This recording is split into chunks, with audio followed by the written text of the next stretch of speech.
মনে রাখবেন, যেই সরকার নামাজ প্রতিষ্ঠা করে না, যে সরকার ভালো কাজের আদেশ দেয় না, যে সরকার মানুষকে অন্যায় কাজ থেকে ফিরায় না, যাকাত আদায় করার অধিকার তার নাই। সুতরাং এমন এক সময় আসবে যখন আবার আমাদের জন্য সুখ শান্তি ফিরে আসবে। সেজন্য কোরআনের কাছে আসতে হবে। কার কাছে? এই কোরআন হলো সেই কোরআন। আমার নবী বলেছেন, মান ক্বালা বিহি সাদাকা। এই পল্টন ময়দানে উপস্থিত লক্ষ লক্ষ জনতার উদ্দেশ্যে রাসূলের হাদিস শোনাই, প্রাণ খুলে কান খুলে শুনুন। আমার নবী বলেন, কোরআন দিয়ে যারা কথা বলে ওরাই সত্য কথা বলে। সুবহানাল্লাহ।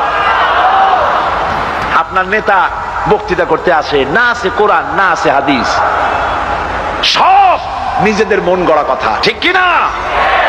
কোরআন দিয়ে যারা কথা বলে তারা সত্য কথা বলে, কোরআন দিয়ে যারা মানুষকে ডাকে ওরাই সঠিক পথের দিকে ডাকে। যেই ডাক শুরু হয় দুনিয়া থেকে, আর এর যাত্রা শেষ হয় জান্নাতুল ফেরদাউসে গিয়ে। আখরাজাহু তিরমিজি, তিরমিজি শরীফের হাদিস এটি। সুতরাং ইন্নাদ-দীন ইনদাল্লাহিল ইসলাম। জীবন ব্যবস্থা কেবলমাত্র কোনটা? জোরে বলেন, কোনটা? এই ইসলামের আইনের সামনে মাথা নত করে দিতে হবে।